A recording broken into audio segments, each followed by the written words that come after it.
Tuhan Yesus, Tuhan terima kasih Tuhan atas malam hari ini kami boleh ada kesempatan untuk menikmati firman-Mu, untuk datang membaca firman-Mu Tuhan. Kiranya firman-Mu malam hari ini Tuhan bisa menjadi supelayan bagi setiap kami yang hadir di sini. Tuhan Yesus juga Dikau ingat teman-teman kami yang belum bisa hadir, belum bisa bersama-sama kami membaca firman-Mu Tuhan. Tuhan, kiranya Dikau kuduskan waktu mereka, sehingga di hari-hari esok boleh kembali join bersama-sama dengan kami. Terima kasih Tuhan.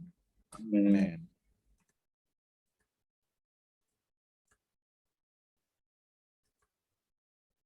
Oke, sudah terlihat ya. Mari kita baca. Oke, pasal 10 ayat 1. Visi yang disisipkan di antara sangkakala ke-6 dan ke-7. Satu, Kristus datang untuk memiliki bumi.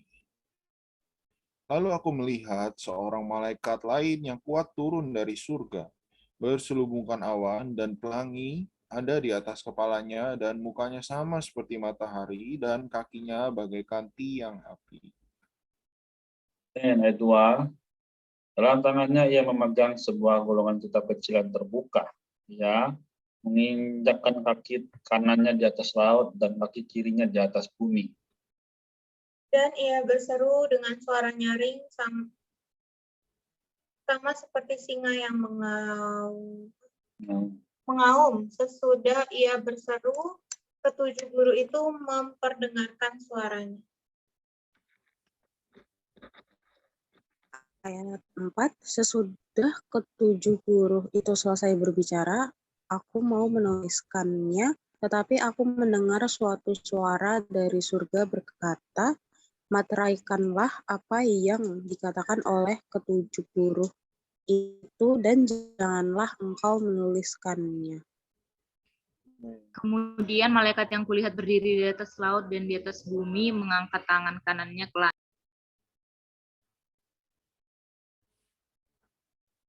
Jadi kayaknya ada Marta ya?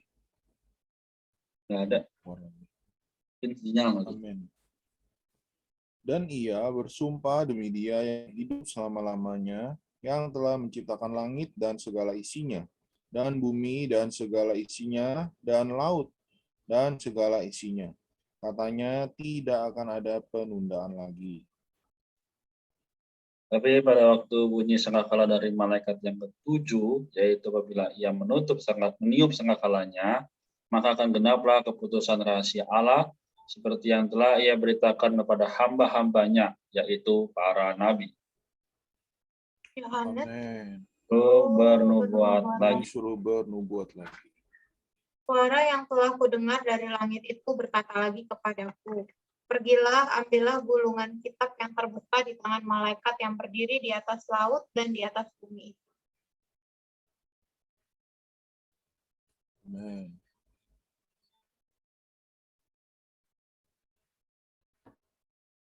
Skip katanya. Skip, Eva, silakan.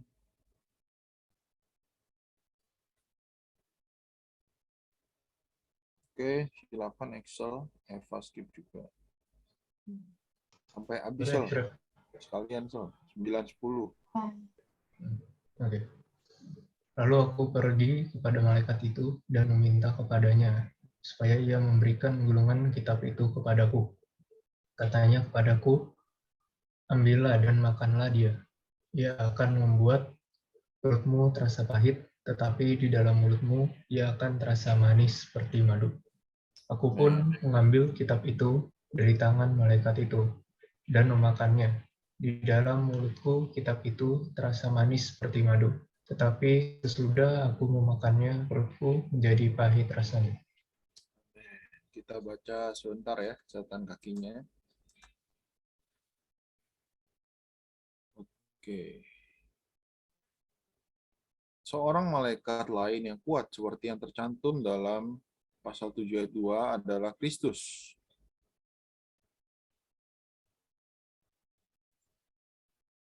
Itu baca. Oke. Ini ia turun dari surga. Isi ini sebagian dari sisipan di antara Sangkakala ke-6 dan ke-7 menunjukkan bahwa sebelum sangkakala itu, Kristus berada dalam perjalanan menuju bumi. Pada Amin. saat itu ia berselubungkan awan, bukannya mengendarai awan di atas awan-awan seperti yang tercantum pada 14 ayat 14, Matius 24 ayat 30, pasal 26 ayat 64.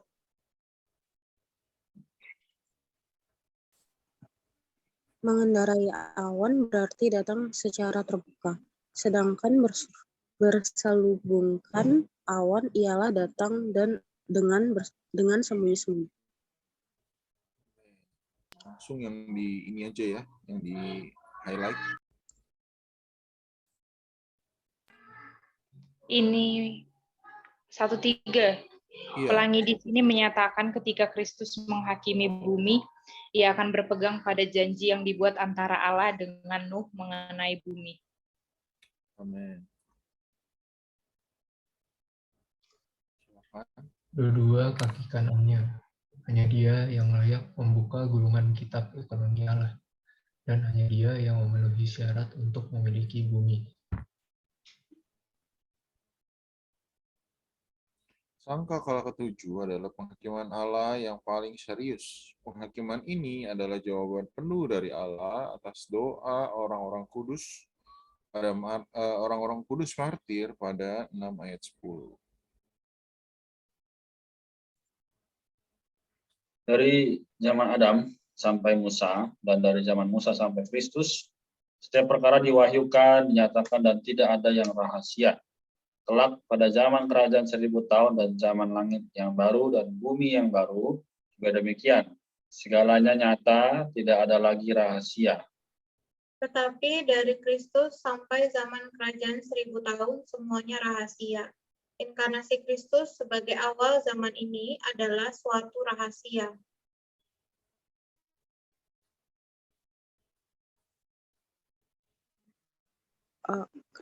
Kristus sendiri, gereja, kerajaan surga, Injil, berhuninya Kristus di dalam batin, dan kebangkitan yang akan datang, serta tertransfigurasi orang-orang kudus sebagai akhir zaman.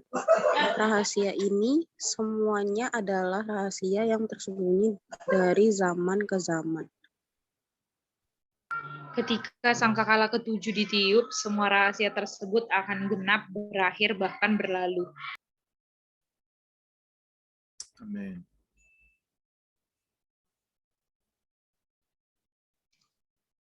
Satu memakannya. Makan ialah menerima sesuatu ke dalam manusia. Kita harus menerima wahyu ilahi, lebih-lebih terhadap kitab wahyu. Secara demikian, Yeremia dan Yeskiel pernah berbuat demikian.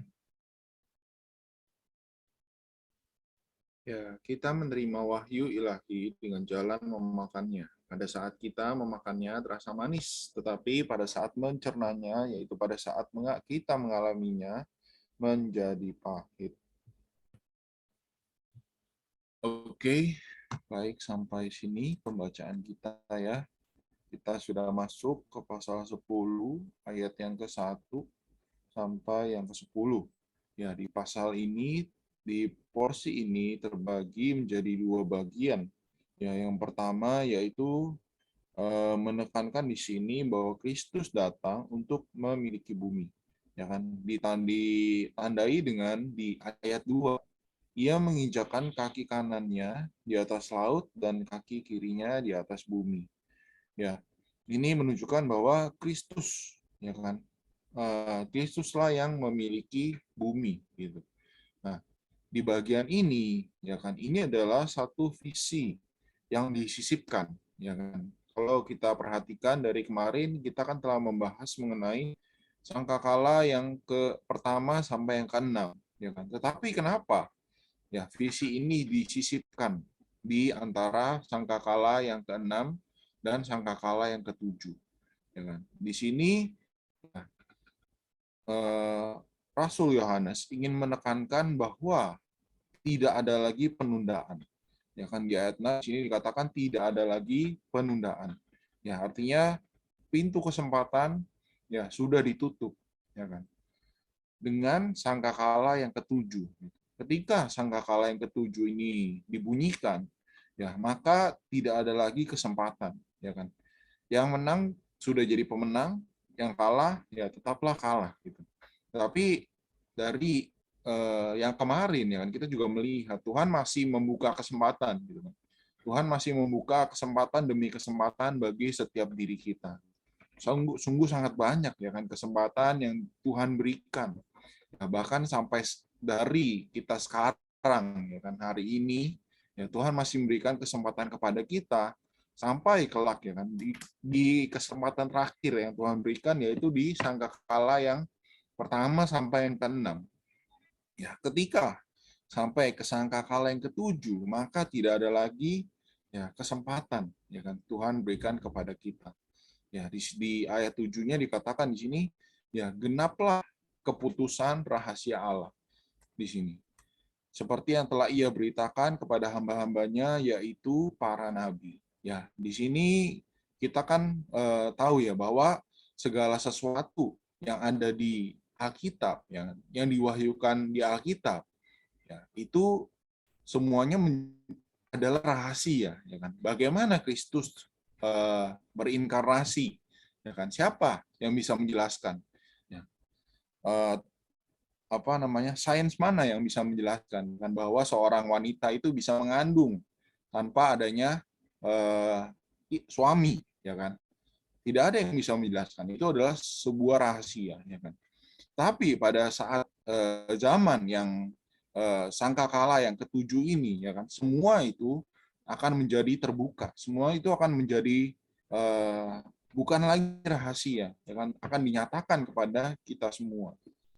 Nah, oleh karena itu, ya di sini Yohanes disuruh bernubuat lagi, ya kan.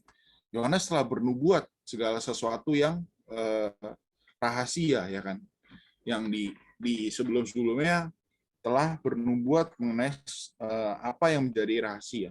Tetapi dia bernubuat lagi ya, untuk menyatakan segala sesuatu, ya kan, di ayat 11. Ya, ini akan dibaca besok ya kan. Engkau harus bernubuat lagi kepada banyak bangsa dan umat dan bahasa dan raja. Ya di sini ada satu pesan ya kan di mana dia harus memakan gulungan kitab itu ya kan. Sama seperti yang dilakukan oleh Nabi Yeremia ya kan disuruh makan kitab itu. Ya. Ketika kitab itu dimakan, yang terasa adalah manis ya kan seperti madu. Tetapi ketika makanan itu dicerna sampai ke perut ya kan menjadi pahit rasanya. Ya, artinya adalah ketika kita menerima firman Tuhan ya kan itu akan terasa menjadi sukacita ya kan bagi setiap kita semua. Tetapi ketika kita mengalaminya di dalam kehidupan kita ya kan itu akan menjadi pahit ya kan ketika kita mengalami firman itu. Ya, oleh karena itu hari ini ya kita perlu ya kan untuk memakan dia, untuk memakan gulungan kitab itu. Maksudnya di sini bukan secara fisik ya kita sobek Alkitab kita dan kita makan, bukan demikian. Ya, tetapi makan ya kan itu adalah menerima sesuatu ke dalam diri manusia, menerima sesuatu untuk kita cerna ya kan ke dalam kita. Nah itu adalah makan. Hari ini kita perlu mencerna setiap firman yang diberitakan, setiap firman yang kita baca, kita perlu mencernanya. Nah, mencerna ini nggak bisa dengan instan, ya kan? Kita perlu mengulanginya sedikit demi sedikit, ya kan? Mengulangi tiap kata, ya itulah mencerna. Ya kan? Kiranya malam hari ini, ya kan, Tuhan kembali mengingatkan kita semua masih ada banyak kesempatan yang bisa kita pakai, kita pergunakan, ya kan, untuk memakan Tuhan. Memakan firman Tuhan. Amen. Oke, sekian dari saya. Silakan. Yang lainnya boleh sharing.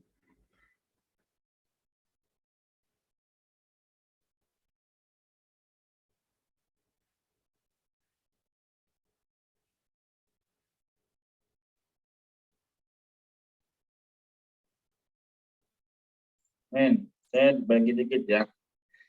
Dari ayat yang kita baca, ayat 1 sampai 11, saya lihat di ayat yang ke-7 ya, dibilang, Tapi pada waktu bunyi sangkakala dari malaikat yang ketujuh, yaitu apabila ia meniup sangkakalanya, maka akan genaplah keputusan rahasia Allah, seperti yang telah ia beritakan kepada hambanya, yaitu para nabi. Ya, jadi tadi sudah kita baca juga catatan artinya ya. Betul, hari ini ya adalah hari-hari terakhir. Hari ini adalah hari-hari yang harus kita gunakan semestinya adalah bagi Allah. Ya, karena zaman ini segera akan ditutup ya. Ketika sudah ditutup maka ya kita nggak bisa berbuat apa-apa lagi. Ya, tadi David juga ada bilang ya bahwa gulungan kitab itu ya kalau kita sekarang bisa kita nikmati setiap hari ya, bukan berarti kita makan secara fisik, tapi secara rohani kita nikmati setiap hari, maka itu akan menjadi apa? Dalam Matius 25 ya, menjadi minyak dalam buli-buli. Ya, kita isi sehingga ketika kedatangan Tuhan kali kedua yang akan terjadi, baik itu secara terbuka maupun tertutup, ya kita bisa diselamatkan. Jadi memang ini adalah tantangan bagaimana sebagai orang yang telah menerima kebenaran, kita seringkali juga disimpangkan oleh yang lain, hal-hal lain, ya, entah itu keluarga, entah itu pekerjaan, entah itu kesibukan. Banyak hal yang bisa menduduki. Tapi sekali lagi, janganlah kita menduai Allah. Ya. Karena sampai kalau kita menduai, ya berarti ya sudah tanggung jawab di dalam diri kita masing-masing ya. Nah, Allah sudah berkata, ya aku selalu minta kamu datang padaku. Aku selalu minta, aku selalu seperti apa? Induk ayam ya, yang mau membawa anak-anaknya, tapi kadang manusia menolak. Ya, jadi sekali lagi, ya dari saya adalah kita harus dengan rajin dan setia datang pada Tuhan meskipun ya kita nggak ada gairah, ya nggak ada semangat. Tapi alangkah lebih baiknya kita datang kepada Tuhan daripada pada hal yang selain Tuhan. Amin. Apakah ada yang lain?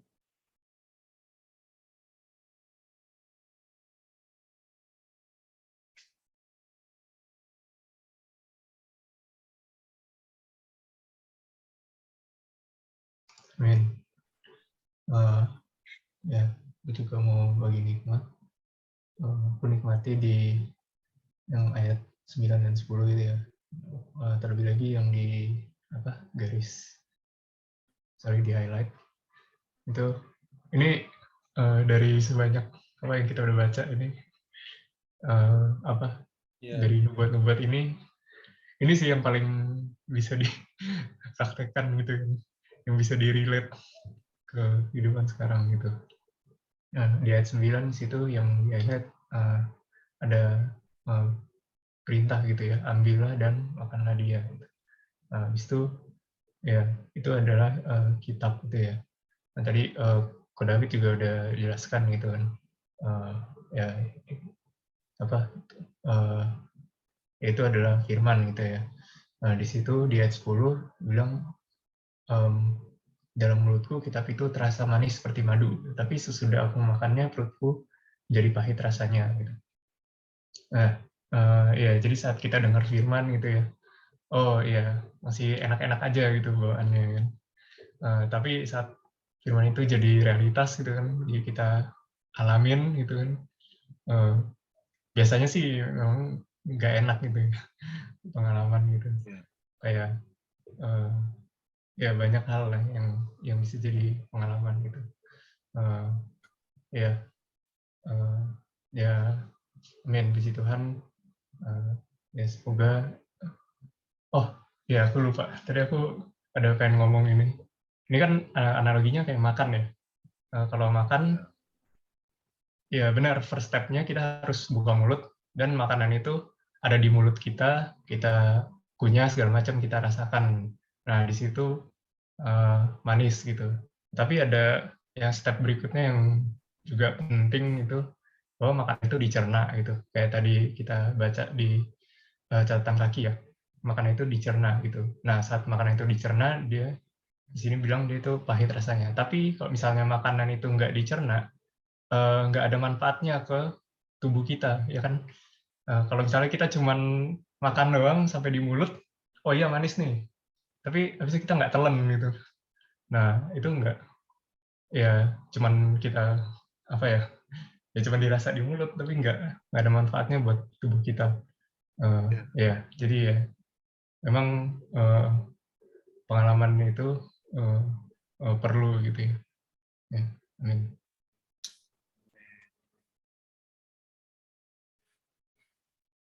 Amin. Baik, ada lagi?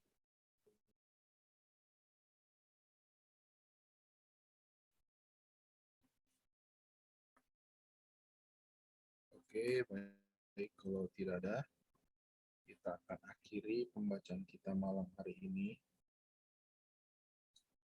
Amin. Mari kita berdoa. Boleh ada satu orang ya yang memimpin kita untuk berdoa. Silakan siapapun boleh.